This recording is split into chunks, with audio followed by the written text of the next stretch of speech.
Hola amigas y amigos, bienvenidos a esta edición de día jueves del portal de Villegas, que como ya se ha hecho costumbre, lo hacemos con Nicole Rodríguez. ¿Cómo estás, Nicole? Hola Fernando, muy bien, ¿cómo estás tú? He tenido mejores temporadas. Sí, ¿cuáles serían esas? No sé, la niñez probablemente. Todas las de después son malas. Pensé, pensé que me iba a decir cuando ganamos la Copa Libertadores, algo así, no sé. No, no, no, no. Cuando uno es viejo se da cuenta que la única temporada realmente esplendorosa que he tenido en la vida es la niñez. En la niñez misma uno no se da cuenta, quiere ser grande. Lo único que quiere es crecer, cumplir más años, ser un adulto, prender un cigarrillo, salir con una niña. Después cuando uno es grande y ha hecho todas esas cosas y sabe que no valen nada, uno echa de menos la infancia. Pero en fin, ¿qué tenemos en carpeta, Nicole? Vamos con algunas cosas de lo más reciente que ocurrieron hoy, porque los vamos a ir ligando con los temas que analizaste en la semana, como por ejemplo el caso del diputado Gutiérrez. Ya llevas prácticamente 2 programas en que te pudiste referir a la situación de Gutiérrez con respecto a la detención que tuvo por un control sanitario en Iquique. Pero yo después te lo voy a ligar con otras cosas, porque el viernes el Tribunal Constitucional tiene que ver el requerimiento acerca de desaforarlo o no con respecto a la imputación que le está haciendo los diputados Chile Vamos. Pero antes de eso, me gustaría hacer como un gran tema con respecto a la actitud de los parlamentarios y las normas sanitarias. Hoy la novedad sería, por ejemplo, que el diputado también del Partido Comunista, Daniel Núñez, no pudo llegar al Congreso a una votación. Curiosamente, el Partido Comunista es presidente de la Comisión de Hacienda, por lo demás, porque estuvo retenido en un control sanitario que se hace a la llegada de Valparaíso o en el camino a Valparaíso. Él no contaba con su pasaporte sanitario. No es la misma actitud que tuvo Gutiérrez, para no compararlo, sino más bien que el hecho de que iba atrasado, intentaron llamar al ministro de Salud, llamó al Congreso para avisar que estaba retenido en esta fila o lo que sea de varias horas, y como él no portaba pasaporte sanitario, no lo dejaban pasar. El punto es que la instrucción, al parecer, desde el Congreso, o la confusión, tiene que ver con que ellos pueden circular con su credencial parlamentaria para ir al Congreso, pero acá las preguntas surgen de la siguiente manera. Los parlamentarios, entendiendo la labor, pero también entendiendo que las regulaciones y las normas sanitarias tienen que ver con un virus que circula para todos por igual, ¿no son portadores de los virus?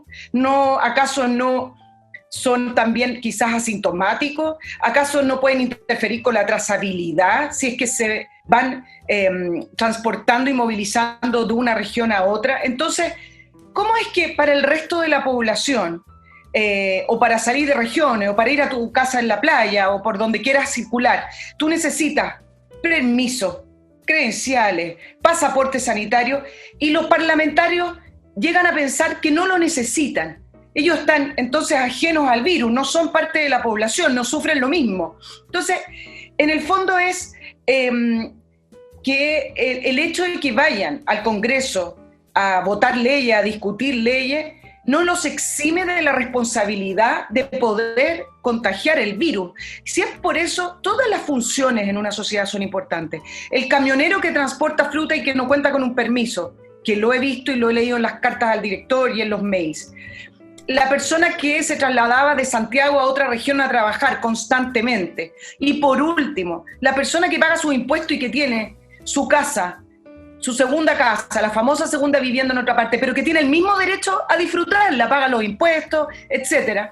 Entonces, ¿por qué acaso ellos, por el hecho de trasladarse al Congreso, no tengan que tener pasaporte sanitario? Entonces, el punto que quiero extender acá es que a lo largo de todos estos meses, con las restricciones feroces a la población, a veces he llegado a pensar que, como ellos han vivido una historia paralela quizás, de mayores libertades, o por último porque se sienten con mayores libertades o se sienten por sobre las normas dictadas, es que no entienden lo complejo, lo difícil, lo abrumador que ha sido para algunas personas estar encerrada en su casa, viviendo confinado y a la vez sin el derecho a poder trabajar.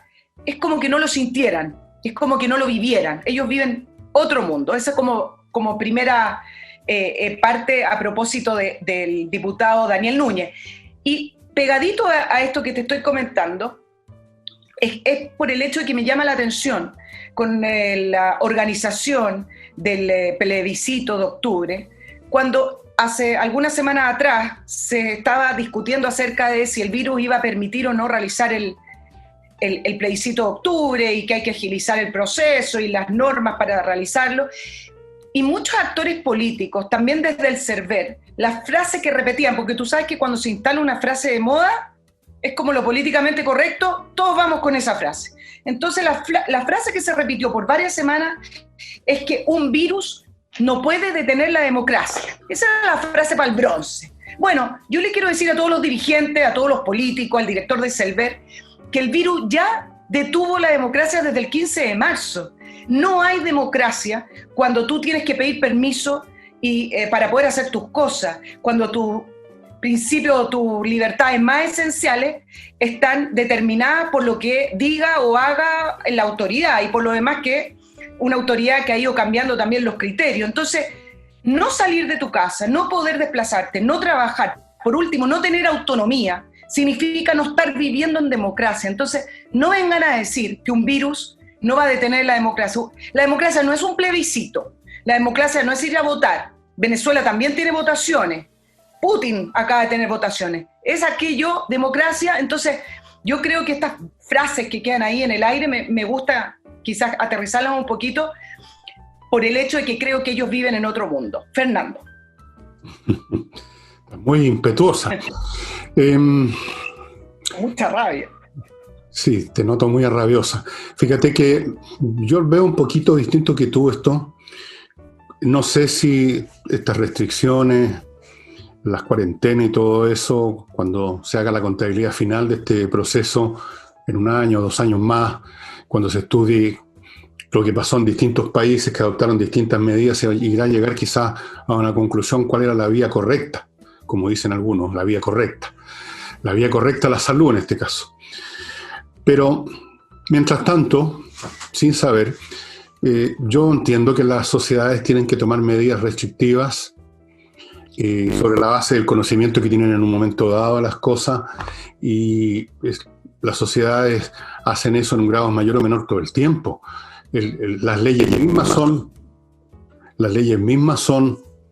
una restricción en muchos sentidos. Cuando tú te paras frente a un semáforo, estás siendo restringida en tu libertad absoluta de andar como se te dé la gana con tu auto.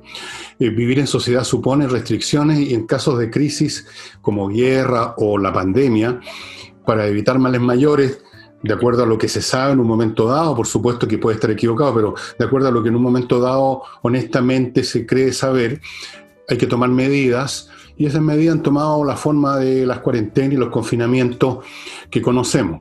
No puedo tener argumentos contra eso. Naturalmente, los señores parlamentarios con mayor razón debieran aceptar las normas. Ellos son legisladores, son los creadores de leyes y debieran dar el ejemplo. No solamente el parlamentario común y corriente, cualquier parlamentario no debería tener ningún fuero especial que no corresponde, además, en materia de circulación por las calles o rutas del país. El fuero tiene que ver con su función legislativa, nada más, no con su función como peatón o conductor. Debieran dar el ejemplo de ser los más respetuosos, los más obedientes, los más humildes, los más pacientes, como creo que fue Núñez. Afortunadamente aprendió la lección, por lo menos él la aprendió, o quizás nunca habría caído en el pecado de Gutiérrez, que es un hombre que tiene una cierta tendencia a ser irascible. Me da la impresión, con mirarle la pura fisonomía, el ceño fruncido, la mirada siempre como molesta, que es un hombre con tendencia a la ira. Quizás estoy equivocado y es el tipo más risueño del planeta, pero había que tomar medidas.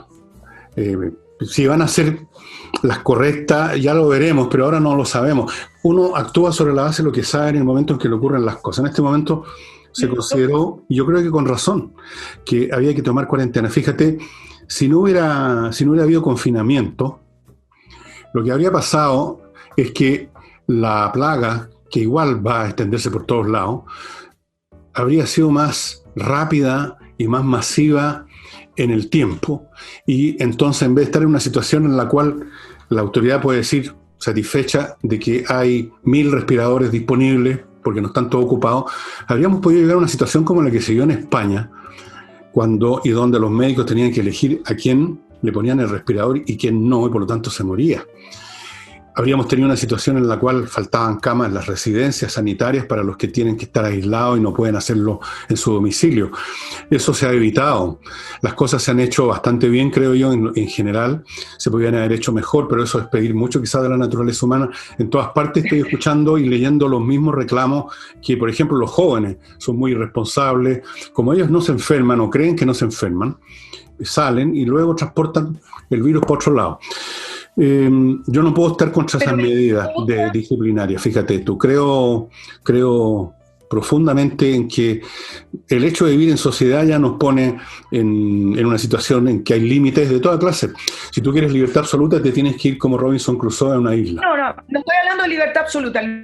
Mi punto va más bien a entender que esta es una situación extremadamente anormal. Hoy el presidente Piñera, como gran anuncio de una manera simpática en Twitter, porque una niñita le escribe, raro tomar una decisión porque una niñita le escribe, el gran anuncio de felicidad es que los niños pueden salir 3 veces a la semana y con horario determinado. Entonces, salidas normadas, con horario y hora y día, y es anormal. Entonces, creo que se adquirió esta situación de limitar a la gente de una manera muy normal. No hay ningún atisbo en la clase política ni en los dirigentes de decir, sabemos que esta situación es extraordinariamente especial, sabemos que es abrumadora y sabemos que le hemos quitado sus derechos. Se ha tomado de una manera muy liviana. Con el desconfinamiento, por ejemplo, el gobierno tiene que dar excusa. Cada vez que el ministro París anuncia, como hoy, que se ha hecho permanente, porque hay comunas que llevan varias semanas en transición y no pasan a la fase 1. Tiene que defenderse. ¿Cómo es que el ministro, que lo más lógico es intentar propiciar, impulsar, volver a la normalidad con virus circulando y las medidas sanitarias correspondientes, pero lo más lógico, el impulso número 1 de la sociedad es volver a la normalidad? Entendiendo eso, ¿cómo es que en la política de desconfinamiento del gobierno tiene que defenderse a cada rato porque sale algún gremio o sale algún doctor o algún instituto público o los mismos políticos de la oposición diciendo que el gobierno está privilegiando, la frase más famosa acá es la economía? Han puesto esa dicotomía entre economía y libertad. No es solo la libertad, es recuperar las vidas de las personas. Entonces, el punto es que creo que el uso político ha estado exacerbado. Y acá nos lleva una pregunta que yo te quería hacer, que me parece interesante, leyendo algunos filósofos y algunos cientistas políticos con respecto a cómo en general, no solo en Chile, sino que en el mundo, ¿qué es lo que hizo de este virus en particular que la reacción política y las medidas tomadas se hayan hecho de la manera en que se hicieron, considerando que la humanidad ha vivido otros procesos de desastres naturales, la humanidad ha convivido con otros virus quizás más letales que el coronavirus? Algunos agregaban el dato de que la letalidad mundial del coronavirus es 0,3. En niños es 0,17, creo que es lo que leí.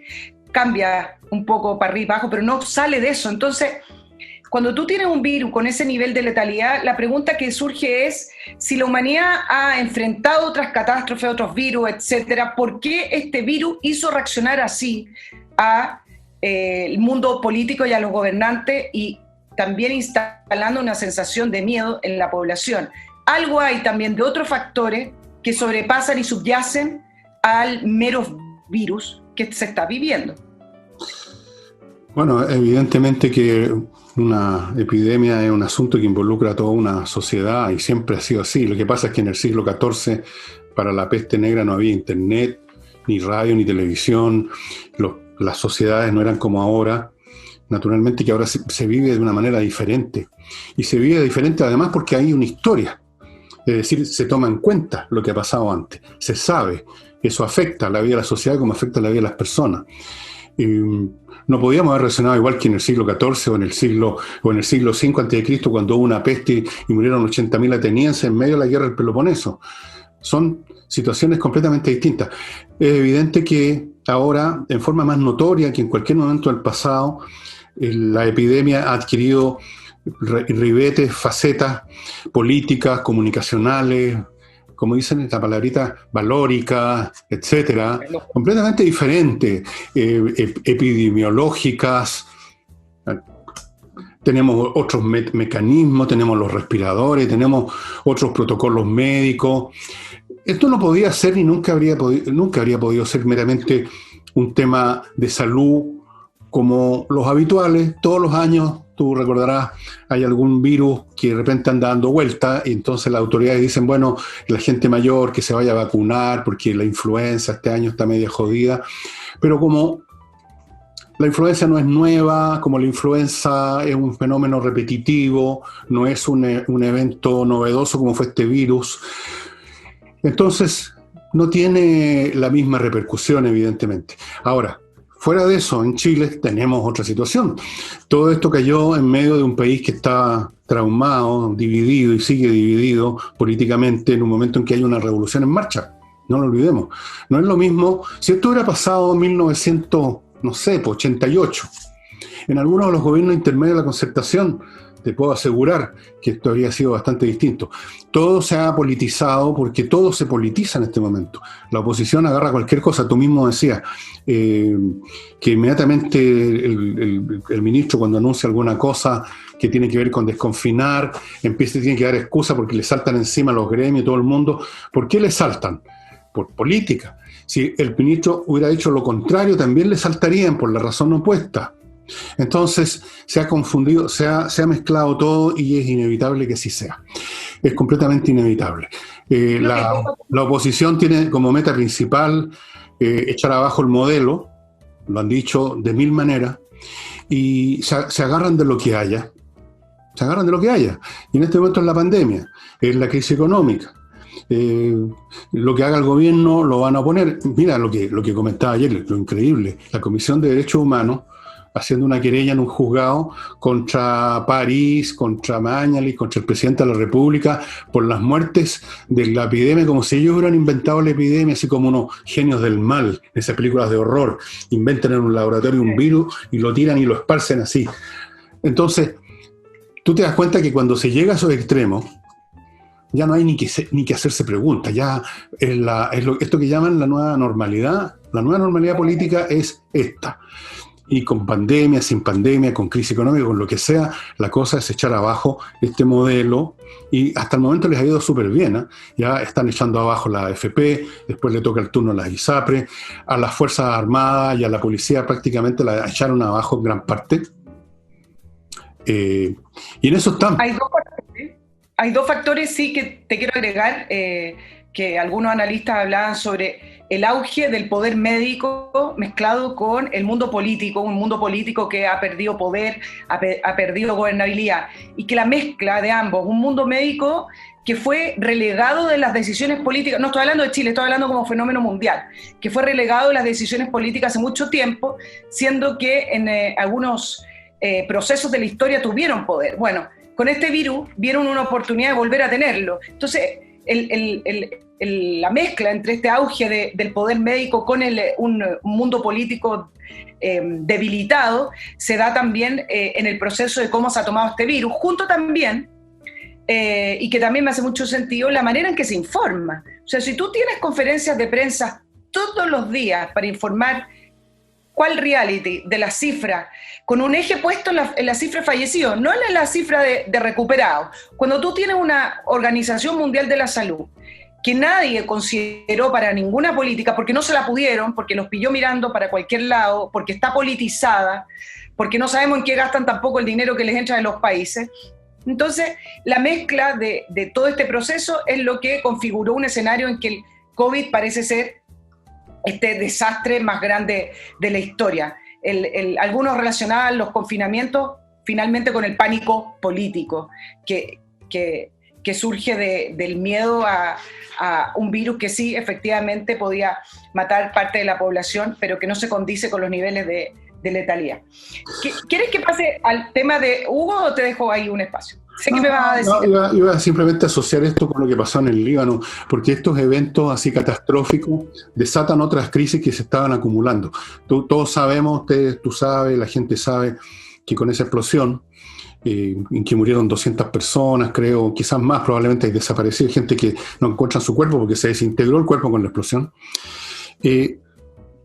Precipitó una crisis que ya existía de antes en el Líbano. La gente está pidiendo la cabeza del gobierno, el gobierno salieron arrancando literalmente, dijeron renunciamos, vamos un paso al lado, pero en el fondo estaban apretando rajas y eso es lo que estaban haciendo. Pero ¿por qué pasó eso? Bueno, vino la crisis, la explosión a agudizar las contradicciones, como dicen los marxistas.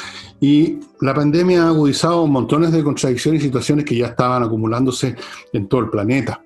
La crisis entre Estados Unidos y China, la crisis comercial, los problemas de los jóvenes en todas partes del mundo que les cuesta cada vez más encontrar pega si no tienen talentos especiales porque la economía se ha dignificado y solo le da oportunidad a los más talentosos, esa es la realidad, y la gente se va quedando atrás.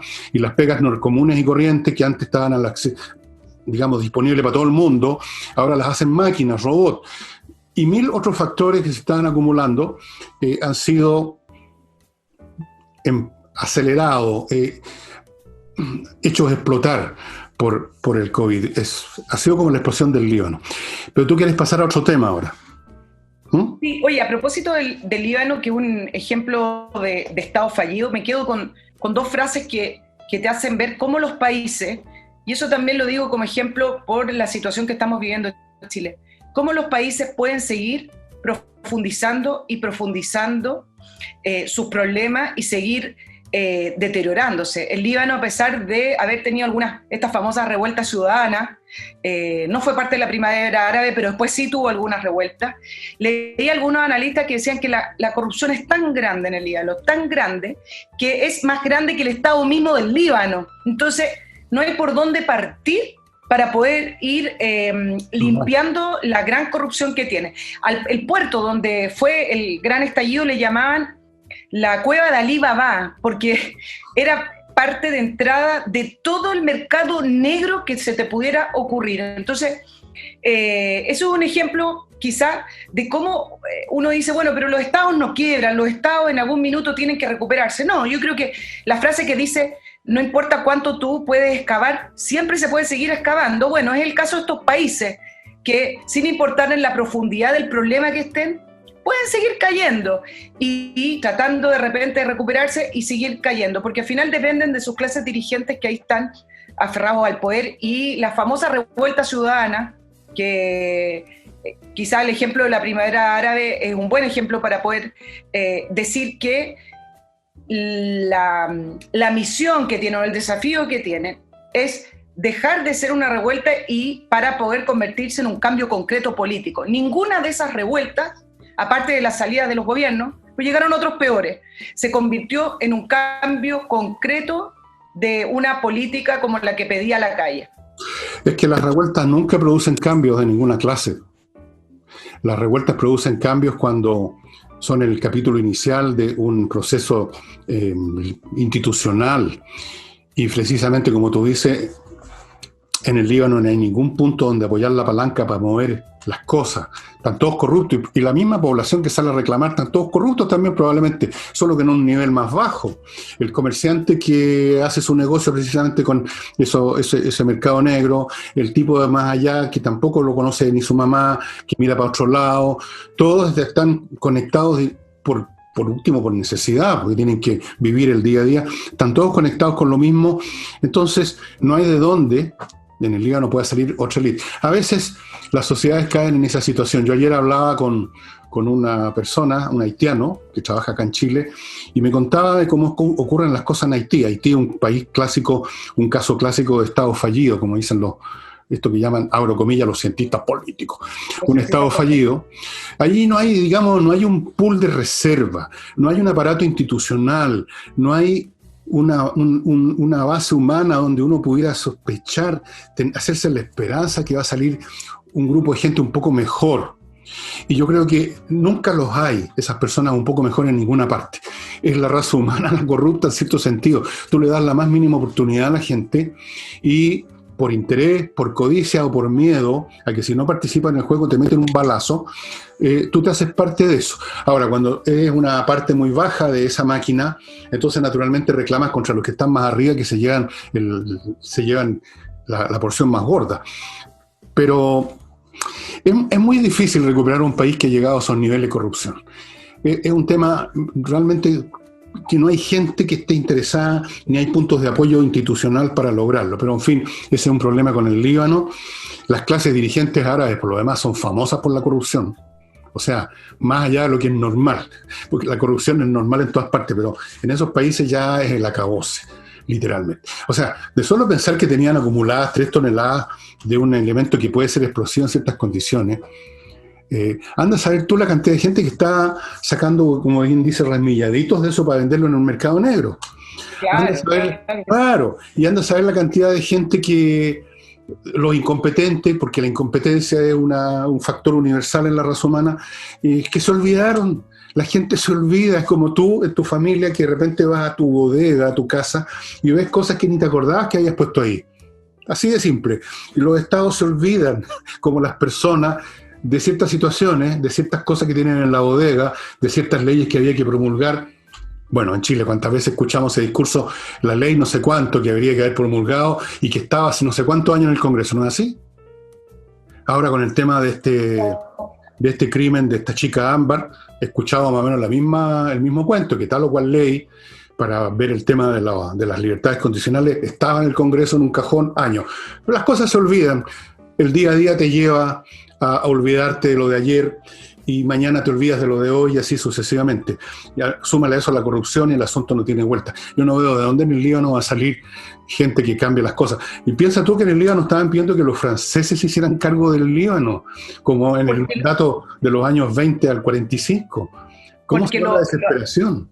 No confiaban en la entrega de dinero internacional, ya que la población ya sabe que esa entrega de dinero va a ir directo a los bolsillos de los dirigentes. Entonces estaban solicitando, está en el nivel de la corrupción que estaban solicitando que ese dinero lo pudieran administrar en el fondo los franceses.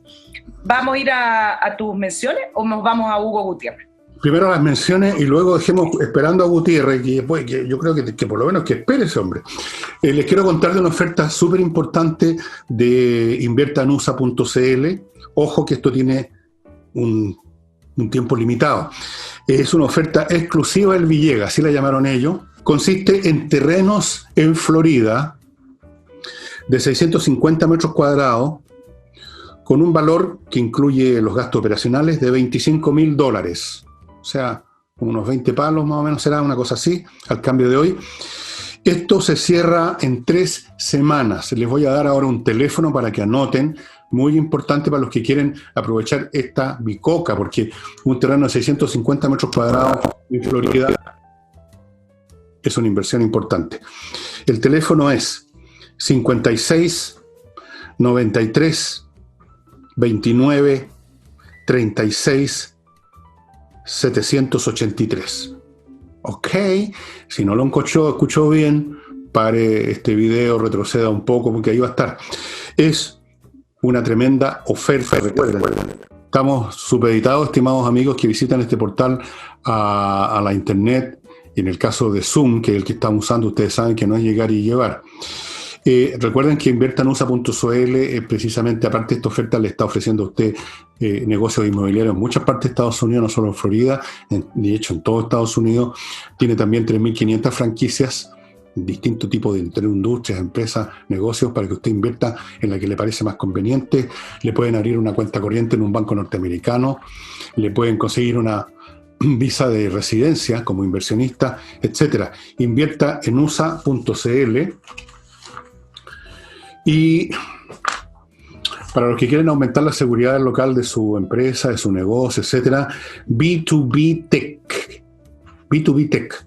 B2B Tech le entrega soluciones de seguridad sobre la base de diseñarle e instalarle sistemas de video, cámaras de seguridad, las consolas, las salas de monitoreo, todo el aparataje para que usted aumente la seguridad de sus instalaciones. Póngase en contacto con ellos. Más detalles técnicos se los van a dar en la página B2B Tech. Y recuerde que si usted quiere sanitizar su negocio o su casa, lo mejor es ponerse en manos de Ozonium. Si quiere sanitizar su negocio, su local donde llegan público, llegan empleados, Ozonium le arrienda esta máquina que usted ve a mi izquierda. Usted la programa en la noche suelta ozono, el ozono liquida el COVID-19, todos los virus, todas las bacterias, y le deja todo desinfectado, cosa que usted puede estar seguro y tranquilo que sus trabajadores, que el público, que los asistentes, que los curiosos, que los gnomos, que los clientes, que todo el mundo van a estar bien. Es una importante ventaja comparativa y competitiva ahora que el país, aunque sea de a poco, se está empezando a abrir.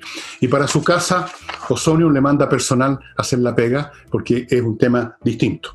Continuamos con Nicole. Entra Gutiérrez. Vamos a entrar con Gutiérrez. ¿Por qué? Porque el viernes, después de 7 meses, el Tribunal Constitucional va a revisar el requerimiento que hicieron parlamentarios de Chile Vamos para destituirlo de su cargo. El requerimiento tuvo que ver con lo que puso en redes sociales Hugo Gutiérrez durante el octubre negro, estallido social, como le quieran llamar. Todo el mundo lo llama distinto.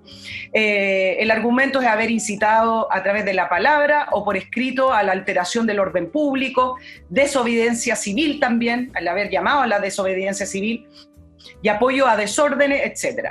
Hugo Gutiérrez, ¿por qué lo quiero hilar con lo que ocurrió en Iquique? Porque lo interesante es que la actitud de este diputado, militante del Partido Comunista, me parece que da a entender la manera en que quizás el Partido Comunista ve o mira los poderes del Estado. Hugo Gutiérrez no ha comparecido su defensa, a pesar de que ha sido citado, porque él dice que no lo reconoce. Entonces tenemos un diputado de la República, al cual fue requerido por un órgano del Estado, un poder del Estado, y él simplemente no va porque para él no existe el Tribunal Constitucional. Entonces, el hecho que ocurrió en Iquique vuelve a demostrar una vez más que creo que el Partido Comunista siempre se ha sentido a pesar de que tiene representación parlamentaria, fuera de la institucionalidad chilena porque no les gusta.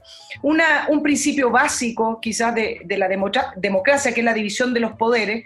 Cuando tú escuchas a un diputado comunista decirle al oficial de la Armada que él es más poderoso, que tiene más poder que él o más atribuciones, es no entender el principio de la división de poderes. Me da la impresión de que ante la falta de modernidad del Partido Comunista siguen pensando en que existe un solo poder central que domina todo el resto de los poderes del Estado. Ellos además no han participado de ningún acuerdo, independiente de que esos acuerdos después no se hayan concretado. No han participado de ningún acuerdo de los que sí han firmado parte de lo que era la convergencia progresista, lo que fue la ex nueva mayoría. Ellos han estado fuera siempre. Entonces, la actitud que ha tomado Gutiérrez me parece que simplemente refleja lo que es en el fondo el Partido Comunista, un partido que cree en un poder central, que son ellos, no creen en todas las frases que dicen, como por ejemplo la igualdad, que ellos representan el poder del ciudadano, las frases los poderosos de siempre. Este diputado se comportó exactamente igual a un poderoso de siempre, él está por sobre la ley. Entonces, me parece que es interesante el análisis desde el punto de vista de las creencias del Partido Comunista.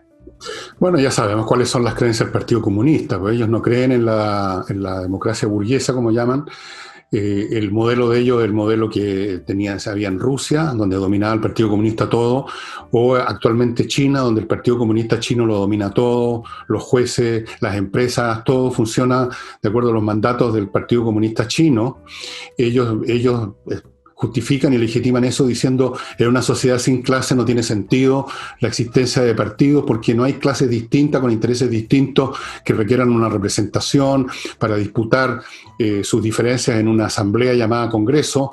Como no hay clases, como no hay intereses contradictorios, somos todos iguales, somos todos parte del pueblo. Entonces no se necesita esa institucionalidad, solo se necesita una institución como nosotros, el Partido Comunista, que va seleccionando a lo largo del tiempo a la gente más capaz del país para que gestionen las cosas, como una especie de administración política y administrativa del país.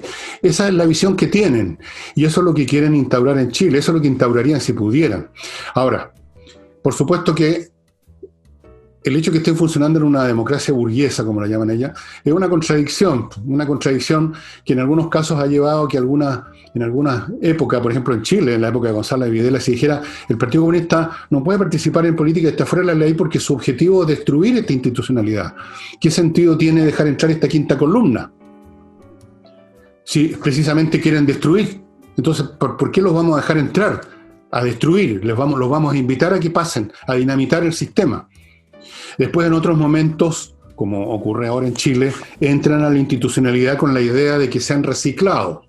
Pero partidos como el comunista nunca se reciclan porque son credos cuasi religiosos. Ellos no han cambiado un ápice sus visiones sobre cómo debe ser el mundo, cómo debe ser el país, sus visiones sobre el capitalismo satánico, no han cambiado ni un átomo. A lo más, de vez en cuando, dejan de pronunciar algunas palabras, como por ejemplo la palabra socialismo no la pronuncian en el Partido Comunista, ni la palabra comunismo, porque saben que suenan pésimo, entonces se recatan un poquito, pero siguen creyendo en el socialismo, siguen creyendo en el comunismo, siguen defendiendo lo indefendible, defienden al dictador de Corea del Norte, seguramente apoyan a China con todo lo que hace China, país donde hay millones de personas en campo de concentración, donde la opresión es feroz. Mira lo que está pasando en Hong Kong. Pues metieron, como se dice en Chile, la puntita con esa ley que supuestamente era para terminar con el desorden, y ya mira lo que están haciendo en Hong Kong. Cada día una nueva acción represiva. Bueno, esos son los comunistas nomás. Entonces no hay nada contradictorio. Tú tienes toda la razón. Gutiérrez refleja una manera de ver el mundo, un credo, una confesión religiosa, política. Y no la han cambiado ni la van a cambiar jamás. Y eso es todo. ¿En qué momento entraron a la institucionalidad política chilena? ¿Quién los invitó a entrar? Bueno, todos sabemos quién los invitó a entrar. Los invitó a entrar la coalición de izquierda, ¿no? Ellos los pusieron en el gobierno en un momento dado, ¿no? ¿O no? Nueva mayoría. Claro. Entonces, lo que está haciendo Gutiérrez, lo que hacen los demás, esos sentimientos de prepotencia, son naturales, porque si ellos llegaran a gobernar, serían como Gutiérrez. Por eso que ellos, hay del país si tenemos 10.000 Gutiérrez. O sea, hay del país el día que gobiernen. Oye, a propósito de la oposición y de la Araucanía, que es el tema que está circulando, hay algunas novedades y te voy a leer algunas frases que me parecen tan entre vacías y tan vacías y falta de argumento. Pero antes de eso, hoy aparece un titular en algunos portales sobre una carta firmada, y lo que dice textual los titulares, por... decía 500... ¿Ahí me puede escuchar? Te escucho. ¿Me escucha ahí, cierto? Te escucho. Ahí sí. Ok.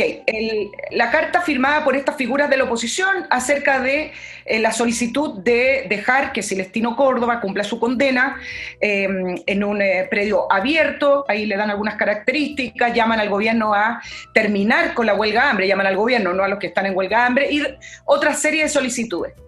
Abro la carta de las figuras de la oposición. Hay senadores como Yasna Proboste o Enchumilla. Pero si usted lee realmente las 500 personas de la figura de la oposición, firma bibliotecaria, director de organismo Horizonte no sé cuánto. Entonces, no se queden con los titulares y revisen los nombres que sea larga la lista, porque cuando te ponen figura uno piensa, bueno, es el bloque de la oposición, los partidos políticos, expresidentes, no sé. Pero ponerle figura a personas que se sienten adheridas a estas causas mapuche me parece que saca un poco la realidad de lo que es esa carta, independiente de que tenga algunos senadores que la firmaron. Déjame ir con algunas frases que ayer me llamaron la atención. Tú hablaste de los camioneros y la famosa amenaza de los camioneros, pero lo curioso es cómo reaccionó la oposición con esta amenaza y cómo reaccionó el gobierno. Juan Pablo Letelier le dice que los dirigentes camioneros confunden sus roles gremiales con una campaña política o con el plebiscito. Ricardo Celis dice que el mensaje es inoportuno. El senador Quintero dice se extralimitó el dirigente de camioneros, quiere estar por sobre la ley, y así sucesivamente. Y yo me pregunto, tenemos amenazas armadas. Héctor Yaitul, hace un mes atrás, advirtió al Estado chileno y a todos sus poderes que el levantamiento iba a ser armado y que iban a expulsar a los extranjeros de su zona. Además de todas las amenazas de los distintos pequeños grupos de mapuches que están por la vía violenta. Pero resulta que un camionero, un gremio camionero, que están aburridos de trabajar con inseguridad, entonces ellos dicen, podemos ir a paro si no nos protegen, finalmente, que es la única gran atribución que tiene el Estado, y resulta que eso es una gran amenaza. Y el gobierno, que no ha demostrado coraje en nada, pero como los camioneros no tienen, como dices tú, ejército, también les llama la atención y les dice que ellos no actúan bajo amenaza. Sin embargo, una huelga de hambre también es una amenaza. Y el gobierno ha llamado al diálogo.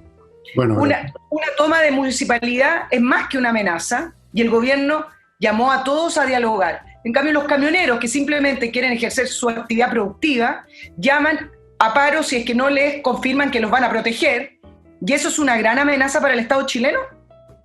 Bueno, tú no puedes esperar algún grado de objetividad razonable en gente como Juan Pablo Letelier y todos los demás de la izquierda, que nunca olvidan qué es lo que quieren. O sea, que cuando uno quiere comprender los dichos y hechos de una persona, tiene que mantener siempre claro en la mente cuál es el propósito de esa persona, cuáles son sus objetivos, y con eso, con ese punto de referencia, uno puede entender el lenguaje que usan. Para ellos, la violencia que ejerce la CAM, la que ejerció la llamada primera línea, y todas esas formas de violencia, las tomas, la destrucción de municipios, ellos la ven como parte de una lucha legítima, respetable, a la cual hay que apoyar, defender.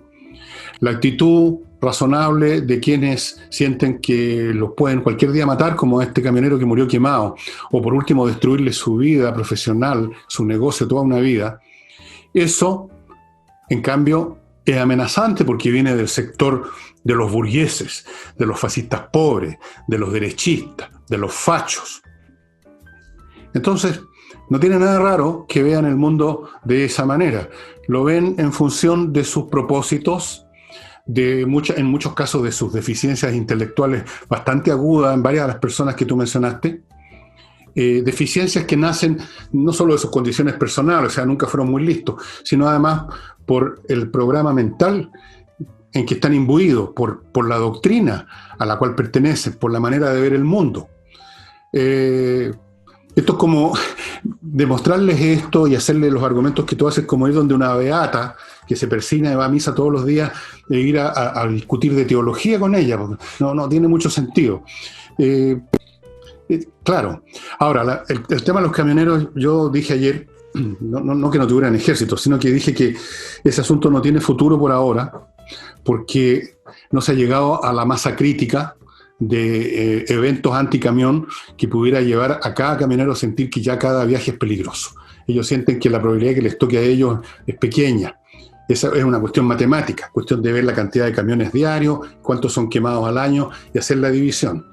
Y por otro lado, lo dije ayer y lo repito ahora, ¿quién va a financiarlo? Si en octubre del 72 fueron financiados los camioneros, ¿o de qué creen ustedes que comían? Entonces podían parar los camiones todo el tiempo el mundo. Ahora son otras circunstancias, es otro país, han pasado otras cosas, los camioneros no van a hacer eso. Tal vez, quizás, llegado el día de mañana, podrían hacer un paro simbólico, un día, un mediodía, o van a llegar unos cuantos camiones frente a la Moneda, como hicieron con Michelle Bachelet, pero no van a pasar de eso porque el país no ha llegado al punto de ebullición suficiente para eso. Y yo no estoy diciendo esto para llamar a los camioneros a un paro o para no llamarlo, estoy simplemente observando como si esto fuera un problema de mecánica de gases o de fluidos. Se requieren ciertas condiciones para que se produzca cierto proceso.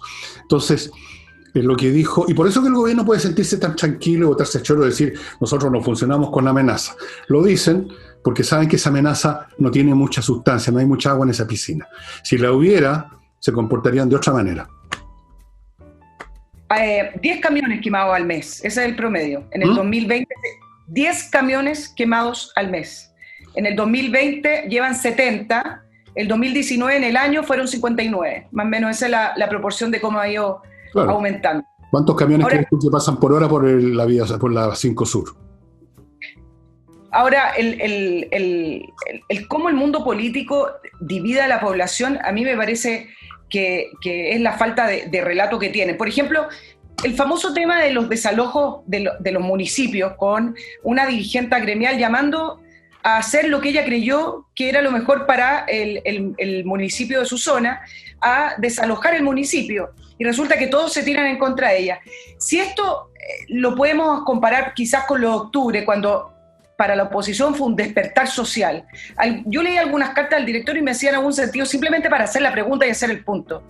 El despertar social de octubre, que contrajo violencia y destrucción. Acá una dirigente gremial y otros que llamaron a desalojar los municipios, que son tremendamente importantes en esta zona, no solamente por el tema del reparto de cajas que por ahí se anduvo informando. Resulta que eso no es parte del despertar social tampoco. Gente aburrida, que duerme con miedo, que les quitan sus predios, que les incendian su maquinaria. Resulta que eso no es parte del despertar social. Eso es parte de otra cosa. Eso es gente que no merece. No lo sé. Esas son las preguntas que surgieron y me parecían interesantes. Bueno, está bien. Mira, si no tiene por dónde uno agarra este asunto, las conductas, los dichos, los hechos de la gente de los llamados progresistas, que incluyen desde los DC, como Yanna Proboste, la doctora en abdominales, y el Partido Comunista y todos los grupos entre medio, tú ya no tienes manera de entenderte con ellos. Tú ves los razonamientos más simples, los argumentos más elementales, sería como hablarle al muro de los lamentos. No tiene sentido. No hay ningún contacto posible. No hay en ellos ninguna voluntad de escuchar un argumento. Lo que tú estás diciendo es obvio. O sea, si despiertan la gente que está hasta la tusa con las situaciones de Araucanía y toman acción, eso no es un despertar popular. Eso es fascismo, eso es racismo. Si unos energúmenos de una población destrozan un hotel sin ningún riesgo, porque la policía no hizo nada, entonces eso no es violencia, eso sí que es despertar del pueblo. Y si entra una chusma a un supermercado a robarse los televisores, eso también es despertar del pueblo. No es robo, no es crimen, no es saqueo, es despertar del pueblo, es estallido social. Y con eso el asunto queda legitimado. Ya no se puede discutir con esta gente. Esto es un asunto que se dirime de otra manera, se dirime en las elecciones, espero, que se dirima ahí. Y si esta gente gana, como yo creo que va a ocurrir en el plebiscito, lamentablemente, creo que van a ganar. Bueno, ahí los otros chilenos, los que no están con esa postura, tendrán que elegir entre dos opciones: o irse del país o resignarse, rendirse a la situación que se crea aquí. No hay otro camino. No hay ningún otro camino en este momento. La última palabra la tiene el voto del ciudadano. Así es. No hay otro camino. No vas a convencerlos a los Juan Pablo Letelier, a la Yanna Proboste, o incluso a personas que se han acomodado ya por oportunismo político, como algunos que no quiero ni nombrar, que son personas que yo sé que son por lo menos normalmente inteligentes, sin embargo han caído en renuncios increíbles por miedo, siguiendo a la tropa, siguiendo al piño. Bueno, cuando eso se llega a esa situación, cuando se llega a la situación, además, como vimos en esa grabación de Gutiérrez, en que un oficial de la Marina se pone obsecuente con este individuo y lo deja adelante, señor, siga su marcha, ¿qué más se puede decir, po? ¿Qué más se puede hacer? Pero déjame sumarte ahí el tema de la Araucanía, que siempre hablamos de la oposición, y creo que una de las falencias también más grandes que existen en la Araucanía es que es difícil poder comprender o diferenciar cuál es la diferencia de opinión que existe entre diputados, senadores de la oposición y Chile Vamos. No hay ningún relato, por lo menos un relato sensato, de qué finalmente o cuál es la postura que tienen los partidos políticos con respecto a las reivindicaciones que piden los grupos mapuches. La pregunta es, ya, ok, los senadores de oposición o los diputados de oposición o Carol Cariola va a ver a Celestino Córdoba, pero ¿qué es lo que ellos consideran los derechos que hoy no tiene el pueblo mapuche. Nadie habla de contenido. ¿Acaso la oposición, por ejemplo, está a favor de la reivindicación del territorio y crearles una nación mapuche independiente del Estado chileno? Es una pregunta que nadie responde. ¿O acaso están a favor de otorgarles simplemente un ministerio, un consejo indígena, unos puestos reservados en el Congreso, en la Comisión Constituyente? Entonces, pero por otro lado, la derecha, o Chile Vamos, o sus partidos integrantes, tampoco tienen un relato. Todos hablan de la complejidad del sistema, que es otra frase que se quedó instalada, porque con eso tú te sacas los pillos para responder.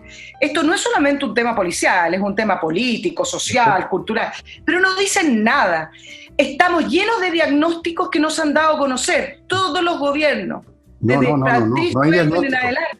No hay diagnóstico. Han hecho comisiones. ¿Dónde están los diagnósticos que la gente puede leer? No están, los guardan en un cajón y el gobierno el gobierno que entra hace otro diagnóstico. Bueno, ponte tú que no esté ese diagnóstico, ok, pero a esta altura a mí me gustaría saber por lo menos, del punto de vista político, de soluciones políticas, qué es lo que piensan nuestros senadores y nuestros diputados, sean de oposición o no de oposición o de gobierno, qué es lo que piensan con respecto a las demandas mapuche. Nadie dice nada, simplemente dicen palabras emocionales, palabras bonitas para quedar bien. Bueno, pero ¿cómo les puedes pedir tú que piensen? ¿A quién le estás pidiendo que piensen? O sea, en su inmensa mayoría es gente muy mediocre y muy ignorante que se suma a la onda, porque es lo más fácil dejarse arrastrar por la corriente, es lo menos peligroso. Te sientes bien, te sientes que estás sientes que estás seguro, que no te vas a convertir en enemigo de los energúmenos, que no te van a ir a funar, te sientes regio, te sientes progresista, te sientes un paladín del progreso de la humanidad, y en ningún momento se te ocurrió pensar nada. Entonces se comen todas las frases de los pueblos originarios. ¿Cuáles son los pueblos originarios? ¿Quién dijo que los araucanos o los mapuches eran pueblos originarios? ¿Quién le ha preguntado algo a los mapuches? Yo he preguntado esto 1000 veces. ¿Cuándo han estudiado lo que piensa el pueblo mapuche? O sea, 1 millón de personas que supuestamente son de origen mapuche. ¿Dónde están las encuestas, las investigaciones? Aquí lo único que se pregunta, cuando mucho, es qué piensa la CAM o el señor Gentul. Y ya sabemos lo que piensa. Quieren un Estado mapuche. Eso es lo que quieren. No sabemos lo que quiere el pueblo mapuche. Yo creo que el pueblo mapuche, tampoco lo sé, que el pueblo mapuche simplemente es como cualquier parte de este país, como los pueblos, como todos los pueblos que vivimos en Chile, quieren vivir bien, quieren vivir mejor, quieren tener educación, trabajo, crédito, lo que sea. Eso es lo que quiere una persona normal, sea mapuche o no. Pero aquí se entiende simplemente que hay que escuchar al pueblo de la CAM, porque además ocurre que la CAM tienen rifles, tienen capacidad de ejercer violencia.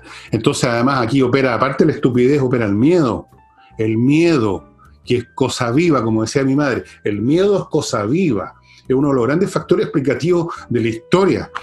Entonces se produce esta luz de gente, senadores, diputados, comunicadores, periodistas, ensayistas, columnistas, repitiendo las mismas huevadas, que no las han pensado en su vida, que no han estudiado en su vida, porque no tienen capacidad intelectual para eso, pero tienen mucho miedo, tienen mucha capacidad para actuar como un piño gregario, y entonces se genera este movimiento, y una vez que se genera como una luz, ¿cómo paras en la luz?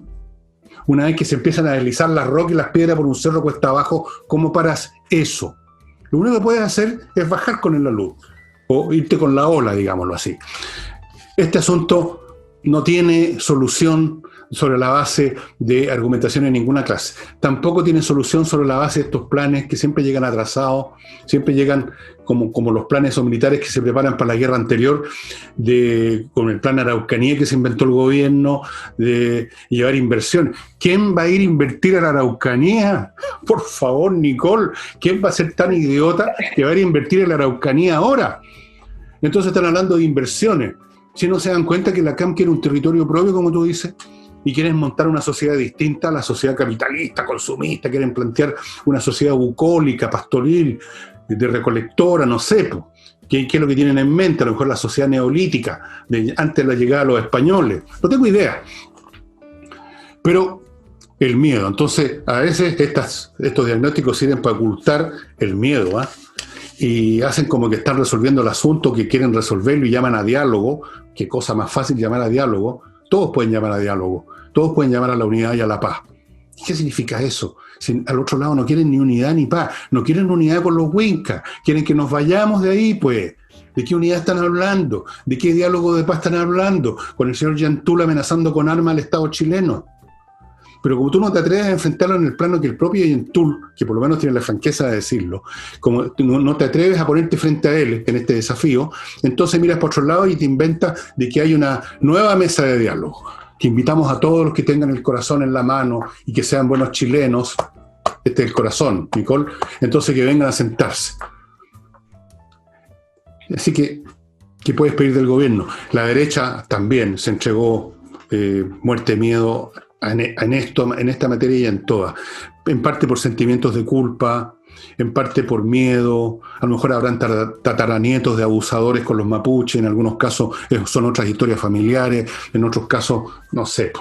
Y sobre todo, miedo y la conveniencia política de seguir el camino fácil.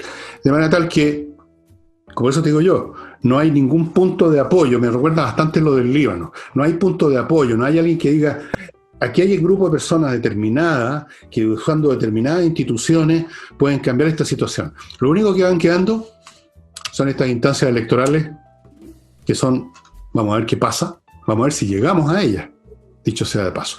La de octubre sí, más adelante no sé, realmente. Pero en fin.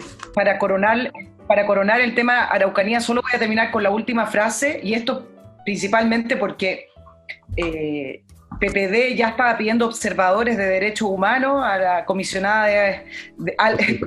comisionada de derechos humanos de la ONU, y en la revancha, Renovación Nacional también pidió observadores, pero a las víctimas de violencia rural. Entonces, en ese contexto de que están solicitando la presencia de los observadores del organismo que maneja Michelle Bachelet, déjame terminar para coronar con la frase de Michelle Bachelet con respecto a los pueblos originarios y el COVID. Ella dijo que COVID hace evidente la importancia de garantizar que los pueblos indígenas puedan ejercer sus derechos de autonomía y autodeterminación. ¿En qué punto el COVID demostró eso? Es la pregunta que la dejo en el aire.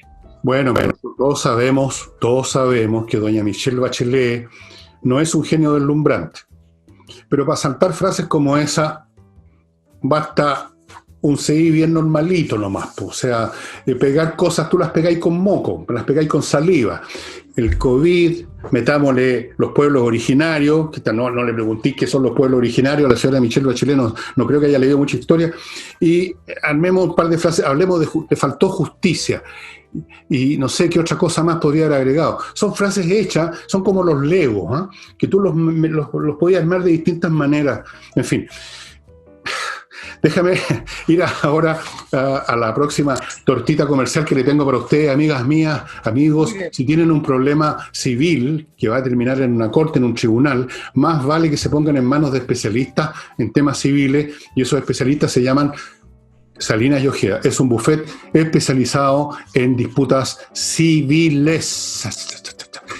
Usted sabe, si usted tiene la mala idea de divorciarse, que es una ruina, no lo digo por experiencia personal, afortunadamente, yo nunca me he divorciado, pero si usted está en ese cuento, o si usted tiene un problema de contratos con alguien, con un negocio que alguien lo está ahí metiendo la mano al cajón, o un problema de herencia donde todo el mundo se disputa cualquier cosa, sobre todo si hay algo, pónganse en manos de Salinas y Ojeda, son los mejores para estos casos y tienen un tremendo catálogo de éxito. Y eso yo lo he comprobado, porque si no, no le estaría recomendando. Y para asuntos de notaría, a propósito de cuestiones legales, un país como este, donde a cada rato quiere la notaría, bueno, ya no tiene que ir más a instalarse por horas. Usted simplemente entra a notariospress.cl, escribe ahí el papel que necesita, le van a salir diálogos, espacios para que usted llene los datos necesarios para ese papel, y paga ahí mismo, y esa información va a la notaría más cercana a su casa o a lo que usted eligió, y todo lo que usted tiene que hacer es ir a la notaría 2 o 3 minutos a retirar el papel, firmarlo ahí delante de los funcionarios, eso es impajaritable, y listo, 2 o 3 minutos en vez de horas. Así es que, ya saben, notariospress.cl. Además hay un servicio de transferencia de vehículos sin pasar por registro civil, y también un servicio para contratos de arrendamiento con fuerza notarial, que lo hace mucho más potente y asegura más a las partes. Y para aprender inglés de una vez por todas, para que sepan tanto inglés como mi amiga Nicole, que tiene un inglés maravillosamente perfecto, casi tan bueno como el mío. Uno siempre cree que tiene mejor idioma de lo que sabe, pero en fin, si usted quiere aprender inglés de una vez por todas, entrenainglés.cl online. Clases online, son, como lo he dicho varias veces, directo a la vena. Esta vez sí que va a aprender inglés, estimada amiga y amigo, y eso le va a abrir las puertas para muchas oportunidades comerciales, laborales, profesionales, en fin, usted verá, aprender idiomas es además un entretenido ejercicio. Yo creo que hay que saber por lo menos unos 6-7 idiomas, pero en fin, partamos por el inglés. Entrenainglés.cl online, estimados amigos. Si tiene cualquier duda, mande un mail a coordinación@entrenainglés.cl. Y adelante, estudios. Nicole, siga, continúe. Nos quedan 2 temitas que queríamos tratar hoy. No sé si voy a alcanzar a los 2 temas. ¿Cuánto nos queda? Algunos minutos. Parte con un tema primero. Vamos probando. Oye, hace varias semanas que quiero tratar el tema del regreso a clases en Chile. Y esto porque, principalmente, si usted estamos a mediados o principios de junio, cuando ya varios alcaldes, entre ellos Estación Central y otros, Santiago Centro, ya determinaron al principio de junio que se cerraba o no se abrían los colegios este año 2020 y que a palabras del alcalde de Estación Central, Rodrigo Delgado, hay que asumir la pérdida de este año, faltando un semestre completo, y por último se pueden alargar las clases y sacar algunas vacaciones, pero faltando todo ese tiempo, los alcaldes ya en junio daban por terminado las clases del año 2020 producto de la pandemia. El Ministerio de Educación, con gentileza, decían, bueno, es apresurado determinar los cierres en este momento del año, etc. Bueno, llegamos ahora a agosto, en que ya se comenzó este proceso de desconfinamiento, y la ONU, sacando ya cálculos 7-8 meses post pandemia, dice que hay alrededor de 1.500 millones de niños que se quedaron sin colegio, y la UNICEF habla de que las consecuencias de desarrollo que va a tener la falta de colegio no se van a recuperar ni siquiera en décadas. El Banco Mundial hizo otras cifras, etc. Y acá el punto principal que quiero hacer y donde quiero poner el eje de la conversación tiene que ver con la actitud que en general han tenido los alcaldes, que en esta pasada han sido de cerrar, prohibir, amenazar, y no han buscado alternativas con innovación, no han buscado alternativas con flexibilidad para permitir, a pesar de la pandemia y con medidas sanitarias adecuadas, que en el caso de las escuelas puedan seguir funcionando. A pesar de también de que la gente puede decir, bueno, pero las escuelas van a ser un punto de contagio. ¿Sabes qué? Busqué por todos los organismos que en general me gusta leer. No hay todavía evidencias que diga que el hecho de abrir colegios vaya a incidir mayormente en aumento de contagio. No hay ninguna evidencia científica, salvo algunos casos muy puntuales. El ejemplo de Corea del Sur, el ejemplo de Alemania, el ejemplo de otros países europeos que han estado abriendo de a poco, también ha respaldado el hecho de que si se hace con las medidas que correspondan, no tendría por qué provocar una gran explosión de casos.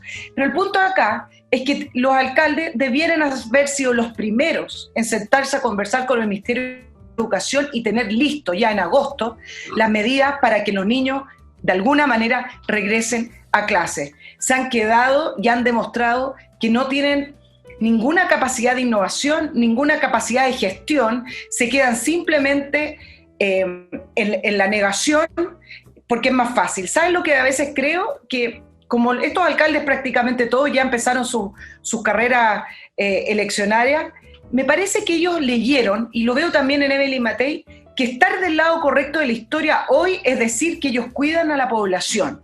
Es decir, yo no pongo en riesgo a mi población y por eso cierro, por eso prohíbo, por eso amenazo con multa. Creo que la lectura que hicieron es que la gente los apoyaría mucho más si se ponen del lado de yo los cuido y por eso yo cierro todo esto. Yo creo que es una lectura equivocada. Lo que ellos tendrían que haber demostrado es que a pesar de los riesgos y tomando las medidas, sí se puede salir adelante y sí se puede abrir los colegios.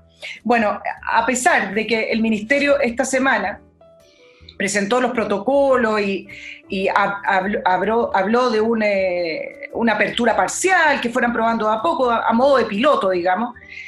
Alcalde de Colina, Antofagasta, Valparaíso, Calama, Santiago, con Felipe Alessandri, volvieron a anunciar que ellos no abrían los colegios. Yo me pregunto, ¿por qué no pueden abrir los colegios? ¿Por qué no pueden innovar? ¿Por qué no pueden tomar medidas? ¿O no se atreven a abrir los colegios? En el caso de Felipe Alessandri, ¿no se atreve porque tiene miedo a la violencia? ¿No se atreve porque se le va a contagiar su población? Me parece que hay pocos argumentos para decir que ellos no estarían dispuestos, si las medidas sanitarias lo permiten, a abrir. Siendo que todos los organismos dedicados a la educación están propiciando, están diciendo y están mostrando números que lo adecuado y lo más lógico es abrir las escuelas. Entonces, cuando nos conviene, hablamos de los organismos y de los expertos, y cuando no nos conviene, no hablemos de los organismos y los expertos. Y por último, te quería dar el ejemplo que dio el siempre bien ponderado presidente del Colegio de Profesores, Mario Aguilar, que por supuesto se negó a volver a clase. Entonces dice que la culpa es del gobierno por forzar el regreso a clase. Por supuesto que hay que forzar el regreso a clase. Es lo lógico que hay que hacer. Y él se escuda en un estudio, que fue el único argumento que dio, de una doctora acá en Chile, que habla de varias... ¿Cómo no? ¿La doctora Cordero? ¿No? Una doctora que habla de alguna prevalencia de contagio en los medios educativos, pero igual donde los niños tienen una letalidad de 0,70% según lo que leí en el estudio. Entonces, ¿quieren o no trabajar? No busquen la excusa del virus, no busquen que el tema de la seguridad se contrapone con el tema de volver a clase. Se pueden hacer ambas. Sí, pero otra vez estás haciendo tus argumentos que no tienen sentido ahora, porque como te dije, si el propio alcalde de Santiago, que es un hombre de derecha, no se atreve, como dices tú, es precisamente lo que te decía, hay una luz que tiene cierta dirección y tú no puedes cambiar eso. Nadie se atreve, por razones políticas, porque lo pueden agredir los profesores, porque lo pueden agredir los alumnos, porque lo pueden agredir, como ocurre en los colegios, incluso en tiempos normales, que llegan los papás a pegarle a los profesores, al director, porque le pusieron un uno al niñito. Entonces, cunde el miedo, cunde el oportunismo político, y entonces como todo se va cuesta abajo, tú te dejas deslizar cuesta abajo también, pues. ¿Qué argumentos son estos de que se puede, que el 0,0, que esto, que lo demás allá? Eso no vale nada. Además, nunca nuestro país ha sido uno que se caracterice, dicho sea de paso, porque la gente tenga un gran deseo de sacarse la cresta trabajando. Sí, hay elementos incluso culturales, casi diría yo, en la raíz misma de la antropología nacional, que favorecen, digamos, esas posturas de no movamos el poto, quedémonos en casa hasta que, no sé, pues en 1 año, en 2, en 10... ahí quizás nos decidamos salir a trabajar. En cuanto a que los alumnos, dijo la UNICEF, van a sufrir un daño de años, yo creo que a esta altura da lo mismo. Cuando uno ve esta actual generación, incluso en tiempos normales, el poco aprovechamiento ninguno que hacen de los estudios, su inmersión en otro universo que no tiene nada que ver con la enseñanza formal de los colegios, en el universo de las pantallitas, del mundo digital, de todas esas cosas. Cuando uno ve la cultura en que han creado y se han sumergido, yo creo que para la gran mayoría de esos alumnos da lo mismo que vayan a clase o no. Y los pocos que valen la pena como estudiantes, eso van a estudiar igual y están estudiando ahora. Están en buenos colegios, están en colegios privados, y si no están en ningún colegio privado, están en su casa leyendo y estudiando. Yo conozco casos así. Son los niños inteligentes, la minoría, el 1, 2 o 3%. Los demás da lo mismo. Si, igual esa generación, estos llamados millennials, no iban a ninguna parte. Nicolás, es la verdad, digámoslo de frentón. Es un mundo realmente que no tiene nada que ver con las disciplinas académicas. Cero. Y cuando por casualidad llegan a una universidad o porque el Estado les regaló una beca para entrar a una universidad a los patitos, entonces ahí si les pasan un libro para leer, se reclaman por la carga académica. Entonces, da lo mismo. UNICEF están diciendo idioteces nomás, burócratas internacionales, que esto se va a demorar 10 años, se va a demorar 1000 años. Si esta es otra generación, este es otro mundo, completamente distinto. Y entro ahora a otra torta, no te rías tanto porque esto es serio, pero a mí ya todo esto me importa un huevo porque ¿cuánto me quedará de vida? ¿5 años? Pongámosle 10 por ser a usted, señor Villegas, que ya me importará lo que pase aquí. Controller, estimados amigos, si usted quiere mejorar su empresa en la parte de gestión, donde siempre hay problemas, póngase en manos de Controller, que es una empresa creada por contadores auditores que estuvieron trabajando 20 años en empresas grandes, internacionales, y montaron Controller para ayudarlo a usted a que su empresa finalmente funcione bien en el área de gestión y no haya enredo en contabilidad, qué sé yo, en los pagos, las cotizaciones, los sueldos, los salarios y todo lo demás. Haga funcionar bien su empresa. Mire que estos problemas de este tipo hoy en día además se multiplican más porque alguien va a reclamar, llega a la prensa, que no le pagaron la cotización, queda la escoba. Póngase en manos de Controller. Planes para empresas pequeñas, medianas y grandes. Y para lavar su ropa, Lavoclub, póngase en manos del Lavoclub, o sea, póngase en manos del detergente. Un excelente detergente con una serie de virtudes. Viene en un envase de 10 litros que le dura mucho, es biodegradable, es hipoalergénico. ¿Qué más quiere, hombre? Le lava muy bien. Ahora se le está ofreciendo también a usted, si quiere, un suavizante con ricos aromas. Ahí está el kit completo lavado de hoy en día. El detergente y el suavizante con fragancias. Y eso se lo llevan a la casa. Todas las veces que usted compra le llevan el producto a la casa. No veo cómo podría ser un mejor. Y para la venta rápida de inmuebles, cosa que es lenta y en estos tiempos más lenta todavía, yo les recomiendo que se pongan en manos de Hey. Me consta que este gallo, no sé cómo lo hace, está vendiendo. Vende este hombre, por Dios. Sí, impresionante. Póngase en manos de Hey. Fuera de eso, si usted quiere arrendar y encontrar un arrendatario que no le deje la crema y que le pague, póngase en manos de Hey. ¿Quiere usted tasar su propiedad bien tasada? Póngase en manos de Hey y póngase en manos de Hey para que le administre sus arriendos si usted es un rentista, de estas personas que tienen ingresos a base de los arriendos. Y el ajedrez, estimados amigos. Aquí el otro día una persona me reclamó que es mentira que el ajedrez desarrolla las habilidades cognitivas. Claro, esa persona no jugaba ni a la payaya, ¿verdad? No le ha desarrollado ni una habilidad con él. Pero el ajedrez sí, está probado. Entren a Google, pongan ahí en castellano, en inglés, ajedrez, capacidades cognitivas en los niños y van a ver todos los estudios que se han hecho. Funciona. El ajedrez. Entre a espacioajedrez.com, compre la caja con el tablero, con las piezas y las licencias para entrar a espacioajedrez.com. Compre también, si quiere darle más interés al juego todavía, el reloj digital, donde uno le va marcando el reloj para que le corra al adversario. Se producen situaciones muy divertidas, sobre todo si juegan amigos, ¿eh? Se producen unas bromas muy cómicas. Puede comprar uno de los productos o los dos. Yo le recomiendo los dos para tener el kit completo, el combo. Espacioajedrez.com. Y termino con Miclimo, que es esta empresa que ha sido premiada por sus innovaciones para climatizar su casa, su oficina. Climatizar significa que usted tiene el clima que quiere. En verano, fresquito, en invierno, calentito, le filtra el aire, está conectado a internet, funciona con electricidad, gasta muy poco, tiene un control remoto que usted lo puede operar desde otro país. No, esto es otra cosa, esto es climatización siglo XXI. Olvídese de prender fósforo, prender estufa, de que si llegó el camión del gas, olvídese de todas esas payasadas. Miclimo.com. He dicho. Nicole, volvemos.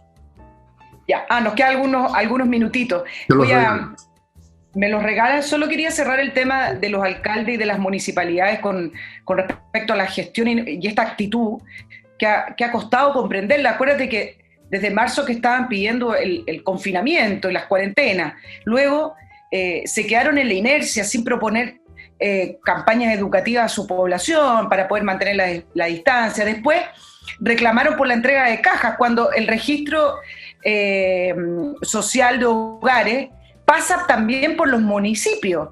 El gobierno no llega directamente a la gente. Esto pasa por una gestión de los municipios, por lo tanto los atrasos o una mala gestión en ese listado significa que lo hicieron mal en el municipio. Y por último, tienes estos fondos que les ha ido entregando al gobierno, que no es poco, es muchísimo dinero para las municipalidades. El primer paquete de ayuda fue de 80.000 millones, ¿te acuerdas? Y el segundo anunciado fue de 120 millones. Y resulta que hay en ambos paquetes de ayuda, hay una fracción de esos millones que son de libre disposición.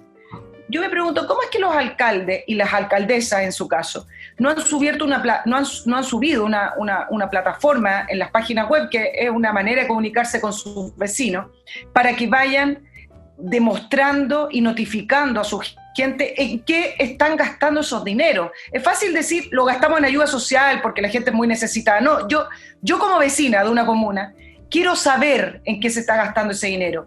Los municipios no han hecho nada en transparencia, y estos dineros con libre disposición me parece que más aún deberían estar aclarados y deberían estar conversados, donde los vecinos además deberían poder proponer también en qué gastar. Los alcaldes fueron los primeros en decir, nosotros sabemos más porque nuestros vecinos saben sus necesidades. Bueno, abran las alcaldías, pongan plataformas de comunicación para que los mismos vecinos les propongan en qué gastar el dinero y hagan la contabilidad diciendo en qué lo van gastando. No hay ninguna. Mira, hice el ejercicio con algunas del tiempo que tuve. Ninguna está informando en qué están gastando estos dineros.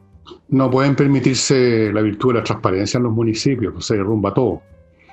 Los municipios están funcionando desde el principio como reinos autónomos, y son unos pequeños feudos a manos del alcalde, que es el reyesuelo, y sus concejales, que son la corte.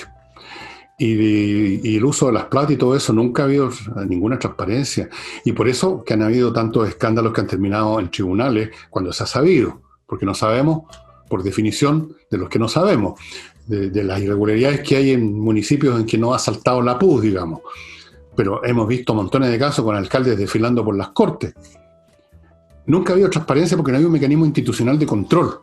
Entonces, poco a poco, como ocurren estas cosas, se va acumulando una práctica, la práctica de la impunidad. Usemos la plata para esto, usemos la otra, nadie controla, después decimos que fue gasto social, que suena tan bien, de repente sacamos a pasear a los viejitos en un micro, los llevamos a un balneario y con eso estamos al otro lado, nos gastamos 5 millones en esa huevada y el resto de la plata nosotros veremos qué hacemos con ella. Entonces, tú le vienes a pedir ahora transparencia cuando es tanta plata, Nicole. Es como ir a pedirle transparencia al Capone, ¿entendís tú? Si fue muy difícil meterlo preso al Capone, acuérdate, ya viste la película. Entonces, no tiene remedio. Este país está hasta el yaco de corruptos y de incompetentes. Los incompetentes y los corruptos unidos jamás serán vencidos, jamás serán investigados, jamás serán sancionados. Son ellos, al contrario, los que te pueden perseguir a ti. Porque el día de mañana tú pisas un callo y empieza a aparecer la asociación de esto, la asociación de más, y te amenazan, te silencian, te arrastran a una corte donde tienen otros amigotes, porque tampoco hay muchas transparencias por ese lado. Y entonces cuando se llega a esa situación, ¿a quién recurres para limpiar la casa? Dime tú, ¿dónde está la escoba? No hay escoba, no hay barredor, no hay aspiradora, no hay nada. O te habitúas a eso o te vas. Elige. Eso es lo que tenemos que elegir los chilenos. De hecho, muchos se están yendo, no al extranjero, sino que se están primero yendo a las ciudades.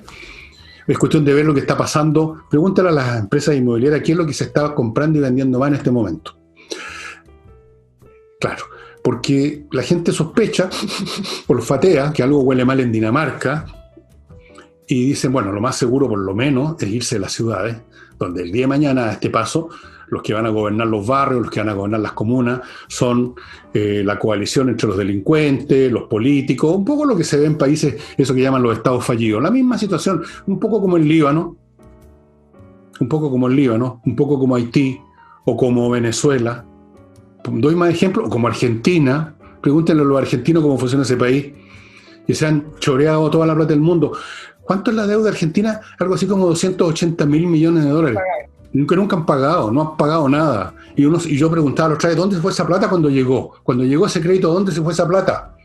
Bueno, se fue a las maletas, a las maletas que le encontraron a la señora Kirchner en una bodega, entre otras cosas. Cuando se llega a ese punto de descomposición, esto me recuerda a lo que me contaba un abuelo mío, que era médico, que decía que cuando los médicos van a operar a una persona y la abren y ven que la cosa no tiene remedio, entonces después dicen, mira, lo abrimos y lo cerramos. Porque no había nada que hacer. ¿Entendiste? La cuestión estaba allá, pero podría. Eso es, pues. Eso es. para dar un poco de esperanza, había un espacio de agenda política que el gobierno tomó en un principio, pero ya la soltó, y yo sé cuál es tu opinión con esto, pero no por eso no hay que dejarlo pasar y hay que ponerlo sobre la mesa para que esté dando vuelta, que tiene que ver con la modernización del Estado. Parte de las carencias, ponen un computador en el escritorio y creen que ya modernizaron el Estado.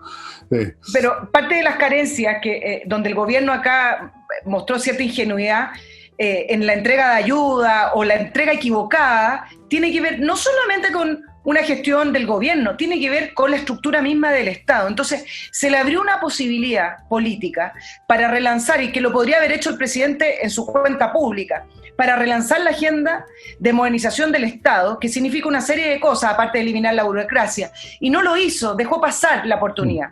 Y ahí entran los municipios, porque a lo mejor algunos de nuestros auditores no saben, los controles que tienen los municipios son aleatorios, lo hace la Contraloría de una manera aleatoria y sobre ciertas divisiones. No hay una ley que los obligue a hacer esta accountability que a esta altura debería ser obligatorio para todos los municipios. No existe eso. Por eso, de vez en cuando, como Fernando lo dice, lo que encuentra, claro, en ese proceso aleatorio, de repente se encuentra con malversación de gasto.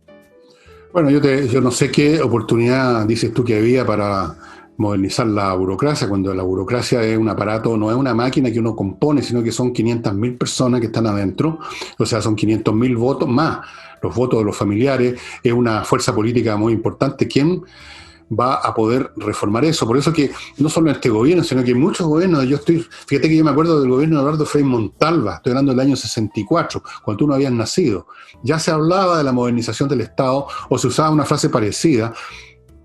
No se modernizó porque es gente que vota, es gente que te para un servicio, es gente que te hace una huelga, es poder social, llamémoslo así.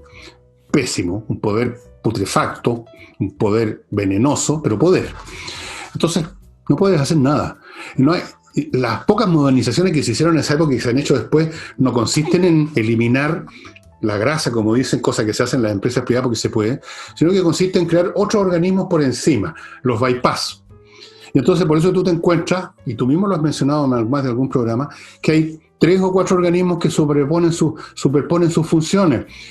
O sea, su falta de funciones, porque todos son iguales en que no funcionan en ningún sentido. Entonces llega otro gobierno y dice, vamos a modernizar. Inventan otra cosa. Y esa otra cosa se supone que va a ser lo que no hacían las que ya existían. Pero esa nueva cosa tampoco hace nada, y así se van acumulando capas y capas de organismos totalmente incompetentes, donde reina además la corrupción, porque sigue llegando plata. Y esa plata, fíjate que cuántas organizaciones del Estado no son capaces de ejecutar los presupuestos, lo cual señala, no que son cuidadosos la plata, fíjate que no la gastan. No significa eso, significa lo contrario. Por favor, aviven el seso, como decía ese viejo poema del siglo de oro español. Aviven el seso y despierten, que no los pasen por el forro de los pantalones. No, yo no sé. Mira, hoy día puede que tú digas que estoy un poco pesimista, pero que simplemente estoy mirando la realidad. Cuando uno escucha lo que tú citas a los alcaldes con sus discursos, cuando uno ve a los congresales, lo que votan o lo que no votan, las acusaciones contra este y contra el demás allá, el gobierno entregándose entero, o sea, bajándose los pantalones hasta los tobillos. Entonces tú, bueno, ¿qué querés que te diga? O la CAM campando por su respeto, haciendo lo que se le da la gana. Y los acusados son un señor que mencionó la posibilidad de un paro, que ni siquiera se ha ejecutado ni se va a ejecutar, que yo creo. Tal vez sí, pero no creo. Mientras los otros destrozan los municipios, y eso sí que no hay problema. Cuando uno va sumando todo eso, bueno, esto es como una suma matemática, porque tú llegas a un resultado y no tiene remedio, pues ese es el resultado, simplemente. Y el resultado aquí no se escribe con tinta. Se escribe con otra materia que no voy a mencionar, pero ustedes pueden hacer un esfuerzo de imaginación. Vamos a dejarle un ambiente de esperanza a la gente. Yo creo en Chile, vamos Chile. Yo no creo en ninguna cosa, yo creo en esta clase política que nos tocó en esta generación, en este Parlamento puntualmente, pero vamos que se puede, ya. Bueno, este Parlamento no llegó en una nave espacial, ¿eh? Lo puso este país. Este país votó por toda esta gente. Este país es el mismo país que después sale a reclamar por las incompetencias y la corrupción, y ellos mismos los han puesto ahí. Y los que salen a reclamar por la incompetencia y la corrupción pueden ser tan incompetentes y corruptos como los que pusieron arriba, solo que están en un plano más modesto, no se notan, no salen en la prensa. Aquí hay pecados nacionales que se van a pagar y se están pagando caro. Y no necesariamente tienen que ver con el catálogo de quejas de la izquierda, del progresismo, que las instituciones, que la explotación, que el capitalismo. No. Hay cosas aún más profundas que esas, estimados amigos. Y dicen que las personas a veces, no siempre, algunos mueren en honor a la santidad sin ningún problema. Hay gente mala que ha muerto en la cama felices y a edad tardía. Pero hay otros que pagan. Los griegos tenían una diosa, la diosa de la retribución que se llamaba Némesis. Y estamos con Némesis cabalgando sobre nuestras cabezas. Vean algunos dibujos en Google de las diosas de la retribución. Son unas fieras con unos pelos como con culebras que vienen encima. Y yo las veo volando sobre el firmamento de Chile, estimada Nicole. ¿Y qué quieres que te diga? Yo sé que decir estas cosas no le gusta a la gente, esperan discursos optimistas, amorosos, pero lo siento. Entonces, yo no estoy para eso. El día que me reconvierta y en una de esas me termino de arzobispo de Talca y hago misa, en esa misa voy a decir cosas amorosas. Recemos a nuestro Señor. Cuéntales cuando te visita el dios Baco. El dios Baco, si no me visita el dios Baco. Yo lo visito a él, que es muy distinto, perdóname, ¿eh? Ya. Hagamos las diferencias del caso. No, van a creer que soy un curado. No. Yo te expliqué la otra vez que yo jamás veo antes de las 9 de la mañana. Jamás. En eso tengo una norma absolutamente fija. No. En una de esas hay milagros, por supuesto. En una de esas uno se pone a rezar. En una de esas me voy a poner a rezar por el país. ¿Quién sabe? En una de esas. Bueno, se escuchan. Se nos puede cerrar tu programa. Voy a cerrar el programa, te agradezco tu presencia como siempre y nada, pues, en una de esas, quién sabe, como decía alguien por ahí, Hegel, Marx, la historia tiene sus astucias, como los topos cava bajo tierra y uno no sabe qué es lo que está haciendo por debajo. En una de esas hay una astucia en la historia que permite, por ejemplo, te nombro una astucia de la historia chiquitita. Ese 10% de las cotizaciones, porque la gente se estaba muriendo de hambre, estimuló el comercio y venta de televisores. No es para la risa. Pero, bueno, así es nuestro país. Pero no solamente estimuló la venta de televisores y de línea blanca, que estuve leyendo. Creo que desde el punto de vista político, lo interesante de los datos es cómo la gente aumentó en su confianza con una institución que este proyecto lo único que quería era menoscabarlo y debilitarlo. Pero resulta que la gente aumentó la confianza en la AFP y además aumentó la percepción de que sus ahorros son de ellos y de nadie más, por lo tanto están en contra de cualquier ahorro comunitario o estatización de los ahorros que ya tienen. Este 90% es para comprar mis televisores, nada de un fondo común. Ya, Ocha, eso sería todo. Un gran saludo, estimada, saludo a su familia, a su linda familia y nos estamos viendo el próximo jueves. Chao. Que estés bien, chao.